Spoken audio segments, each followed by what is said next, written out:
Negative இந்த படத்துல என்ன இருக்குன்னா வந்து செகண்ட் ஹாஃப் தாங்க நெகட்டிவ். ஜெருதண்டா 2 ஜெயமே தந்திரம் நம்ம தனுஷோல் நடிச்ச படம். இந்த படத்துடைய கலவை மாதிரி தான் இருந்துச்சு. செகண்ட் ஹாஃப்ல வந்து நம்ம தலைவர் வந்து வயிற்றுல வேல் மாதிரி வரைஞ்சிருப்பாப்புல. அவங்க தான் வந்து அவங்க மக்களை காப்பாத்துற மாதிரி சீன்லாம் இருக்கும்.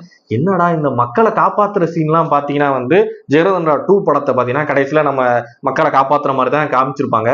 அதோட சாயல் வந்து இந்த படத்துல அப்படியே இருந்த மாதிரி இருந்துச்சுங்க. What bro, it's very wrong bro. Santhosh Narayanan அவர்கள் வந்து மியூசிக்லாம் வந்து பட்டையை கிளப்பிட்டாரு. அந்த ஃபர்ஸ்ட் பாட்டு கன்னிமா பாட்டுல ஃபுல்லாமே அவர் தாங்க வருவாரு. பாட்டு பாடிட்டு டான்ஸ் ஆடுற மாதிரி அப்படிலாம் ஒரு சீன்லாம் இருக்குங்க. இந்த மாதிரி மூவ்மெண்ட்லாம் போடுவாரு. அதெல்லாம் வந்து உண்மையா நல்லா இருந்துச்சு. சூர்யா அவர்களும் ஒரு சில நேரங்கள் அந்த ஜார்ஜோட ஒரு சில காமெடிகள் பண்ணுவாப்ல, டான்ஸ் ஆடிட்டு வருவாப்ல. Daddy daddy oh my daddy உன்னை கண்டாலே அப்படிங்கிற பாட்டுக்கு டான்ஸ் ஆடிட்டு சூர்யா அவர்கள் வருவாரு.